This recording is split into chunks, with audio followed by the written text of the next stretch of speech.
1年前，一部短片刷爆整个网络，刚上线就引得千万网友疯狂转发。有人举手发问：这一代年轻人还有不计生死的血性吗？几位边防战士用他们的生命给出了最有力的回答。烈士牺牲的消息传回河南老家，正是奶奶70大寿的日子，一家人围坐在桌子旁不敢动筷。等奶奶落座，众人这才犹豫地拿起筷子。因为担心奶奶的身体，大家谎称孙子去了刚认识的对象家里。奶奶一边吃饭一边埋怨孙子缺席，有了女朋友忘了奶奶。见奶奶不高兴，女儿急忙起身夹菜。这时突然有人敲门，听到是外地口音，大家顿时慌了。儿子神色慌张地起身去开门，出去的时候还拿走了媳妇的手机。等送走来人，儿子并没有回屋，而是在院子里拿着手机一顿捣鼓，用媳妇的手机以儿子的名义给自己发了条信息。进门时他长舒一口气，然后兴奋地告诉奶奶孙子发信息了。奶奶对着手机念了起来：奶奶，我因工作，蛇密，这蛇密就是苞米。怕奶奶看出端倪，儿子急忙解释：让您保重身体啊。我身体好着呢，我等着看我孙媳妇。小儿子见气氛有些压抑，便打开电视缓和一下气氛。结果电视里正在播报边境冲突的新闻，导致边境局势，儿女们瞬间慌作一团，纷纷找起了遥控器。等会儿，关了，来点罢了。奶奶却气定神闲地拿出遥控器，看动画片。接着奶奶问孙子对象叫什么名字。小南。小南，哪儿人啊？我们家镇台安村的，去，出去玩去。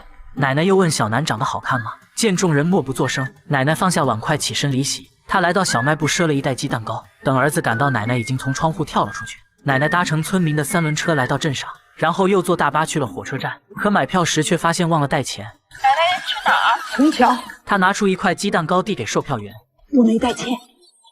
不用，我帮你买。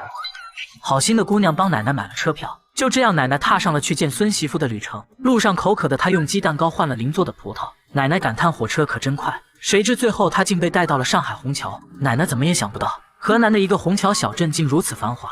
她漫无目的地走在大街上，在路人的帮助下，奶奶坐船前往桃源村。这河现在咋就能穿呢？下船后，奶奶又遇到一个顺路的小伙。奶奶，我也从事桃源村，别跟上，真宝。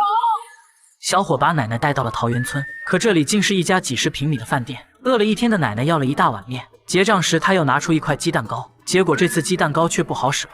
服务员把她带到了警局，奶奶这才知道自己误打误撞来到了上海。民警让她赶紧联系家里人，可奶奶还没见到孙媳妇，不能就这么半途而废，于是趁人不注意便跑了出去。她拦了一辆出租车，着急地喊着去河南。到了目的地，奶奶再次拿出鸡蛋糕，没带钱，没关系。然而这里并不是河南，而是位于上海外滩的河南中路。几经辗转，奶奶来到了一家长途货运站，她找到了一辆去河南的车。河南，走吧。路上，奶奶还不忘向司机嘴里塞鸡蛋糕表达谢意。饿了，他们就一起吃白水煮面条。经过1天1夜的颠簸，奶奶终于到了河南虹桥镇桃源村。到了小南家已是天黑。谁呀？这大晚上的。小南妈妈打开门，奶奶面色凝重地问道：是小南家吧？职业技术学院的小南家。对呀。奶奶拿出准备的鸡蛋糕已经变成残渣。小南爸爸告诉奶奶，小南已经把自己锁在屋里好几天了，不吃也不喝。原来奶奶来看你了。得知思远奶奶来看他，小南红着眼眶打开了门。原来小南已经知道思远牺牲的消息。奶奶满眼心疼地看着小南，奶奶先跟你聊两句。奶奶摘下背包挂在小南脖子上，然后脱下亲手为他做的红棉袄，本想结婚当天送给他，现在看来已经是不可能了。奶奶把棉袄交给小南，让他留个念想。可小南却再次失声痛哭起来。思远是个名人，别告诉别人你们俩好的，陆海昌将来找个好人家。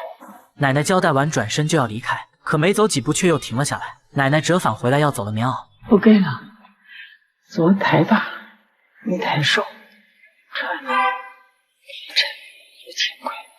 其实奶奶是怕棉袄成为小南的负担，困住他一辈子走不出来。在回去的大巴车上，年轻人在看边防烈士的新闻，他深受触动，忍不住潸然泪下。最受战红军为国戍边英雄荣誉称号，为陈孝公、萧思远、王卓然追记一途。听到孙子萧思远的名字，奶奶再也忍不住哭了起来。这是一部根据真实事件改编的微电影， 2020年6月，外军公然违背与我方达成的共识，在边境线搭建便桥、修建道路，频繁在边境越线挑衅，导致边境局势陡然升温。按照处理边境事件的惯例，团长齐发宝本着谈判解决问题的诚意，仅带着几名边防战士前去交涉，却遭到对方蓄谋已久的暴力攻击。他们与数倍于己的外军展开殊死搏斗。增援部队赶到后，将来犯者击溃驱离，可4名战士却为此付出了他们的生命。肖思远就是这批烈士中的一员。他发现外军越线后，迅速打电话寻求支援，然后又把电话打给了他最爱的奶奶。喂，师傅，请人救我！得知情况的奶奶没有犹豫，挂了，立刻不独立，下去。